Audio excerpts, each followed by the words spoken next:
여러 사람이 오래 먹지 못하였음에 바울이 가운데 서서 말하되, 여러분이여, 내 말을 듣고 그레데에서 떠나지 아니하여 이 타격과 손상을 면하였더라면 좋을 뻔하였느니라.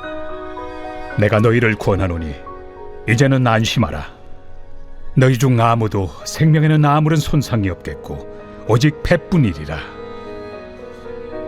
내가 속한 바 곧 내가 섬기는 하나님의 사자가 어젯밤에 내 곁에 서서 말하되, 바울아, 두려워하지 말라. 내가 가이사 앞에 서야 하겠고 또 하나님께서 너와 함께 항해하는 자를 다 내게 주셨다 하였으니, 그러므로 여러분이여 안심하라. 나는 내게 말씀하신 그대로 되리라고 하나님을 믿노라. 그런즉 우리가 반드시 한 섬에 걸리리라. 14일째 되는 날 밤에 우리가 아드리아 바다에서 이리저리 쫓겨가다가 자정쯤 되어 사공들이 어느 육지에 가까워지는 줄로 짐작하고 물을 재어보니 20길이 되고 조금 가다가 다시 재니 15길이라.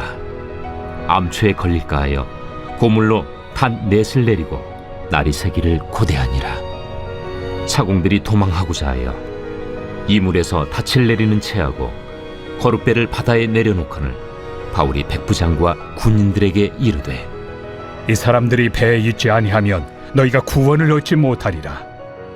이에 군인들이 거룻줄을 끊어 떼어버리니라.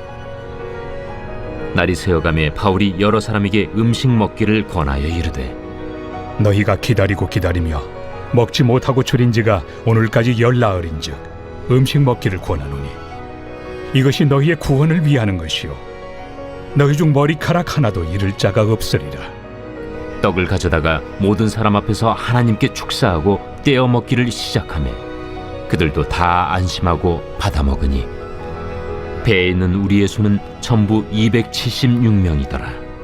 할렐루야. 오늘도 우리를 사랑하시는 주님의 은혜의 말씀 가운데 붙들려 주님과 함께 동행하는 안심을 누리는 우리 공동체가 되기를 소망합니다. 사도 바울의 로마로 압송되는 항해의 여정을 우리는 함께 하고 있습니다. 그 항해, 로마로 가는 그 길은 주님의 사명, 바울에게 심어주신 그 평생의 그 사명을 완수하는 그 항로입니다. 하나님께서 주어주신 그 항로인데, 그런데 그 가는 길이 어떻습니까?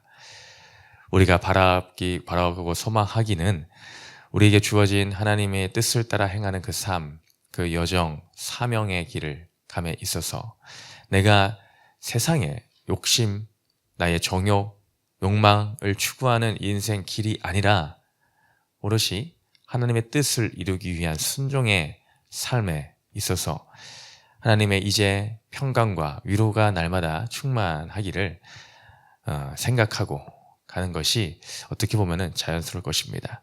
근데 오늘 우리가 함께 사도행전의 말씀을 보면서 마주하는 장면들은 어떻습니까? 사도행전 27장이 시작이 되면서 이 로마로 가는 항해의 여정이 시작이 되었는데, 어제 본문까지도 보아하니 그것이 녹록지가 않습니다. 가이사랴를 출발하여 시돈을 거쳐 또 구브로 북쪽 해안을 끼고 무라라는 곳에 당도하였고 또 미항에 도달하였으며, 그 미항에서 이제 사도 바울은 여러분이요, 이제 우리가 이 겨울 이때를 좀 미항에서 보내고 나서 다시 항해를 재출발합시다 라고 제안을 하였지만, 그러나 백부장은 선주의 말을 더 신뢰하고 신용하여 아니다, 이왕 우리가 겨울을 나는 거 조금 겨울을 나기에 더 맞춤인 그런 도시로 가자. 이 미항이라는 곳보다는 저 베닉스라는 곳이 더 알맞은 도시, 더 큰 도시이다. 그것에 좀 더 편하게 우리 이 겨울을 보내는 것이 어떠냐라고 하여 모두가 그것에 동의하여 이제 미항을 떠나 이 65km 정도 떨어져 있는 하룻길쯤 가면 당도하는 베닉스라는 곳에 가서 우리가 겨울을 보내자라고 하여 또 배를 띄웁니다. 근데 어떻습니까? 처음에 출발할 때는 잔잔하고 순풍이 부니 야, 역시 우리가 베니스로 가기를 잘했어. 미양이 아닌 이곳을 선택하길 잘했어. 라고 하며 콧노래를 부르며 갔을 것입니다. 근데 그것도 잠시 유라굴로라는 태풍을 만나서 그들은 이제 원하던 베니스에서 점점 바다로 떠내려가 남쪽 바닷가로 점점 흘러 떠내려가게 됩니다. 이 유라굴로라는 태풍, 이 겨울철에 이 배를 배 여행을 하고 또 항해하는 이들에게 있어서는 너무나 곤욕스러운 태풍이 아닐 수가 없습니다. 그래서 하루가 지나서 그들은 배에 있던 자신의 짐들을 마구 버리기를 시작했죠. 또 이틀이 지났습니다. 이제 배에 있는 기구까지도 마구 버리게 됩니다. 그리고 사흘이 되고 이들은 어제 장면의 마지막 절 20절에서 어떤 표현으로 끝나게 됩니까? 여러 날 동안 해도 별도 보이지 아니하고 큰 풍랑이 그대로 있었다. 멈출 기미가 전혀 보이지 않는다. 심해지면 심해졌지. 잠잠해지지 않는 그 풍랑에 구원의 여망마저 없어졌더라. 이제 우리 거 짐들 좀 버리고 배를 좀 가볍게 하고 이렇게 좀 하다 보면은 좀 풍랑도 잔잔해지지 않을까라는 구원의 한 줄기 희망, 그것마저도 이제 완전히 끊어져 버린 벼랑 끝 중에 벼랑 끝으로 내몰려 있는 이 모든 이 배에 타 있는 사람들의 모습을 생생하게 그려주고 있습니다. 말 그대로 해도 별도 보이지 않는 흑암과 같은 어둠의 현실 가운데 그들은 소망이 끊어진 채 유랑하는 신세가 되어버리고 말았다라는 것이죠. 이 인간적인 눈과 세상적인 관점, 세속사로 바라볼 때에 너무나 절망할 수밖에 없는 바로 이때에 오늘 말씀 21절이 시작하면서 대반전의 역사가 일어나게 됩니다. 이 장면을 위해서 여기까지 왔다라고 해도 과언이 아닐 정도의 사건이죠. 그제서 이제 바울이 그 자리에서 일어나 모든 배에 타 있던 사람들에게 말을 전달합니다. 바로 이 역전의 장면, 이제 때가 된 그 카이로스의 때가 되어서 죽을 것만 같은 이 상황에서 이제 바울이 이야기를 하게 되는 것입니다. 더 이상 자신들의 힘으로는 아무것도 할 수 없다라는 것을 깨닫게 되는 그 순간에 그들의 손에는 이제 허무함만 가득할 뿐이었죠. 의자고 붙잡을 만한 것이 이제는 더 이상 남아있지 않은 상태입니다. 허무한 빈손, 붙잡을 것이 하나도 없어 보이는 그들의 손에 이제 사도 바울을 통하여 참된 구원자를 붙잡을 수 있도록 구원의 밧줄을 들이내리우게 된다라는 것이죠. 사도 바울도 이때다 싶어 입을 열게 되는 것입니다. 21절 말씀에 그래서 사도 바울이 이야기합니다. 여러분이여 내 말을 듣고 그레데에서 떠나지 아니하여 이 타격과 손상을 면하였더라면 좋을 뻔하였느니라. 사도 바울이 이 21절의 이 말씀으로 사람들에게 말한 것, 그것은 아이고 이 사람들아 진작에 내 말을 좀 들었어야지 라고 하며 타박하거나 정죄하려 함의 의도는 아닙니다. 그보다 확실하게 직면시켜야 할 것이 있었다는 것이죠. 그것은 그들의 욕심으로 인한 선택의 결과를 인지시켜 주었어야 했습니다. 또한 동시에 하나님으로부터 난 믿는 자의 권위를 지금 세우게 된 것임을 우리는 알게 됩니다. 그전에는 사도 바울의 이야기를 그 누구도 귀담아 듣지를 않았습니다. 무시하고 그냥 여기까지 와서 결국 이 풍랑을 만나게 되었죠. 그러나 이제 사도 바울이 말했던 것과 같이 이 어려움의 곤란의 사건을 겪게 되니 이제 이 일을 통해서 하나님께서는 이 믿는 자의 권위를 세워주시고 계시다라는 것입니다. 이제 상황이 역전이 되었습니다. 바울의 영적인 지도력이 세워지고 있는 장면이다라는 것이죠. 이러한 위기 가운데 믿음의 진가가 이런 흑암 중에 빛과 같이 나타나게 되었다라는 것입니다. 사도 바울이 그러면서 먼저 꺼내든 말은 무엇입니까? 22절과 같이 내가 너희를 권하노니 이제는 안심하라. 이제는 안심하라 라는 것입니다. 오늘 첫 번째 단락을 통해서 우리가 알 수 있는 것은 어떻게 안심할 수 있는가? 바로 하나님을 믿는 믿음 가운데 안심할 수 있다라는 것입니다. 하나님을 믿는 믿음 가운데 안심할 수 있다. 너희 중 아무도 생명에는 아무런 손상이 없겠고 오직 배뿐이리라. 내가 속한 바 곧 내가 섬기는 하나님의 사자가 어젯밤에 내 곁에 서서 말하되 바울아 두려워하지 말라. 네가 가이사 앞에 서야겠고 또 하나님께서 너와 함께 항의하는 자를 다 내게 주셨다 하였으니. 사도 바울은 전달합니다. 그날 밤에 하나님의 천사가 나타나 바울에게 했던 그 말씀을 그들에게 그대로 전달합니다. 내가 속한 바. 바울은 소속 어디에 소속되어 있는가? 그것이 그곳에 모여있는 자들과는 전혀 다른 것이었습니다. 그는 하나님께 속한 자였다는 것이죠. 그들은 알 수 없는 그 비밀, 그것을 바울은 전달해 줍니다. 내가 속한 바 하나님의 사자가 어젯밤에 나에게 말씀해 주셨다. 너는 반드시 가이사 앞에 가야 된다고. 자신의 그 사명까지도 지금 전달해 줍니다. 내가 믿는 그 하나님께서는 나를 반드시 로마 그곳 앞에 가이사 앞에 나를 세우실 것입니다. 그것을 나에게 일러주셨습니다. 또한 여러분까지도 다 나에게 주셨다. 영혼까지도 구원의 그 메시지를 전달할 수 있는 이 장면을 하나님의 천사를 통하여 바울에게 전달해 주셨으며 또한 이 복음에 놀란 이 메시지를 바울은 거기 모여있는 모든 무리에게 전달해 주고 있습니다. 무슨 수로 그들이 안심할 수 있겠습니까? 그들의 눈앞에 대체 무엇이 지금 보이고 있습니까? 이 말을 듣는다고 해서 당장에 광풍이 잔잔해지거나 하는 것은 아무것도 없습니다. 그러나 그들이 가지고 못하고 있었던 것을 바울은 가지고 있었죠. 바로 하나님을 믿는 믿음, 하나님을 믿는 믿음. 사도 바울은 이미 보고 가는 것과 마찬가지입니다.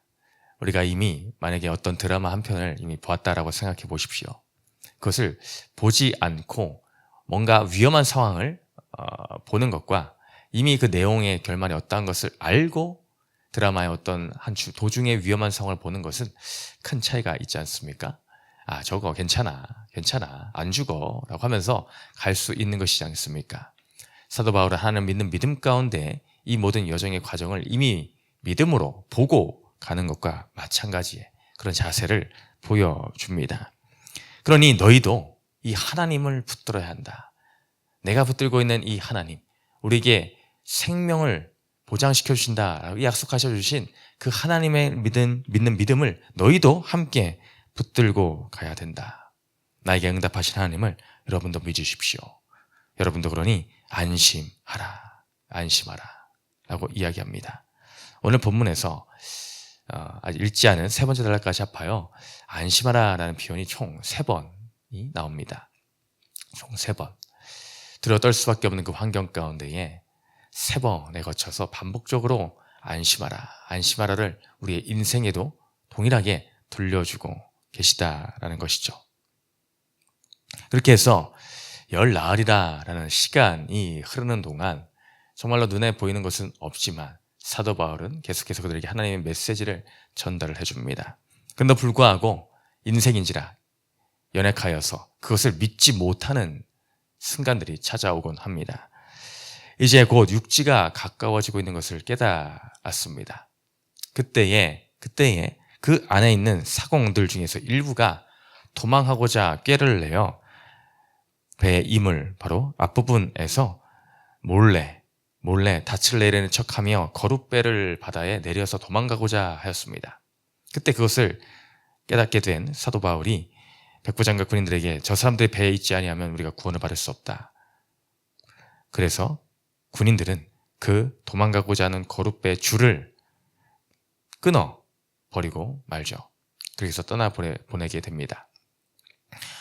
우리는 우리 인생 가운데서 이 믿음의 한 배를 탄 공동체라는 이 의식이 너무나 중요하고 소중합니다. 이들은 지금 한 배를 탄 운명 공동체입니다.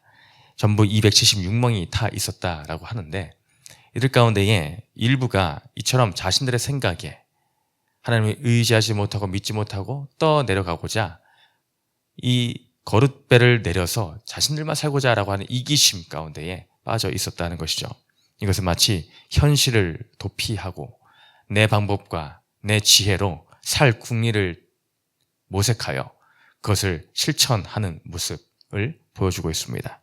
그렇게 하면 우리가 살 수 있겠지라는 자신들의 생각이다라는 것이죠. 그러나 하나님의 뜻은 그것이 아닙니다. 그것이 아니다. 그렇게 되면은 너나 나나 다 떠내려가 죽게 되고 말 것이다. 우리는 지금 믿는 하나님을 믿는 그 믿음 안에서 힘을 합해서 함께 나아가야 될 운명 공동체이다라는 것이죠. 우리도 주님의 믿음 가운데의 세계비전교회라는 하나의 운명 공동체로 묶어 주셨습니다. 어떤 어려움의 사건과 환난의 사건이 찾아와서 그 가운데에 나의 지혜와 나의 생각으로 거룻배를 내리며 나의 살 궁리만을 모색하며 도망가고자 하지는 않습니까? 나에게 주어진 이 하나의 공동체가 있는데 그것을 내 욕심만을 쫓아 도망가고자 하고 있지는 않냐라는 것이죠. 하나님 나라의 사명은 우리는 세계비전 교회 공동체로서 함께 이루어 가야 될 부분이 있습니다. 그것을 떠나서 간다면은 그냥 세상을 향해서 떠내려갈 수밖에 없는 그런 영적인 몰락을 가져올 수가 있습니다. 우리는 도중에 하차하거나 하선하는 선택, 나만 살려고 하는 그런 선택, 이기적인 욕심에서 나온 선택을 취하는 것이 아니라 하나님이 왜 이러한 풍랑을 우리에게 주셨는가? 그것을 말씀 가운데 구속사로 해석하며 나아가는 선택을 해야 됩니다. 나에게 반드시 필요하기에 이 풍랑과 같은 사건을 통하여서 내가 깨닫기를 원하시는 하나님의 뜻이 반드시 있기에 그 사명의 길 가운데 비록 어려운 여정이 순간들이 찾아온다 할지라도 하나님을 믿는 믿음의 안심함 가운데에 공동체로서 함께 나아가는 저와 우리 교회 모두가 되기를 주님의 이름으로 축복드립니다. 두 번째 질문 읽고 마치겠습니다. 시작. 지금 내가 혼자 해결하려고 하는 일은 무엇입니까? 공동체와 함께 말씀으로 해석하며 걸어갑니까? 기도합니다. 사랑의 주님, 주님의 사명을 따라가는 길임에도 불구하고 때로는 유라굴로와 같은 광풍의 사건이 우리를 덮쳐올 때가 있습니다. 그때 내 생각에는 지금 거룻배를 내려 빨리 도망해야 되겠다. 이곳을 떠나야 되겠다. 나에게 주어진 이 자리 벗어나야 되겠다. 나는 인간의 욕심과 지혜가 나를 사로잡지는 않습니까? 주님, 그 가운데에 내가 있어야 될 그 자리를 지키며 비록 세상의 풍랑이 몰아칠지라도 그 가운데 하나님을 믿노라 라는 믿음 가운데에 안심할 수 있는 믿음을 허락하여 주시옵소서. 공동체와 함께 말씀을 해석하며 그 자리에 붙어서 나아갈 때에 그것을 통하여서 우리 교회에 허락한 귀한 사명을 끝낼 수 있을 줄 믿습니다. 그 믿음 가운데 흔들리지 않게 하도록 또한 힘을 더하여 주옵소서. 감사드리며 예수님의 이름으로 기도했습니다. 아멘.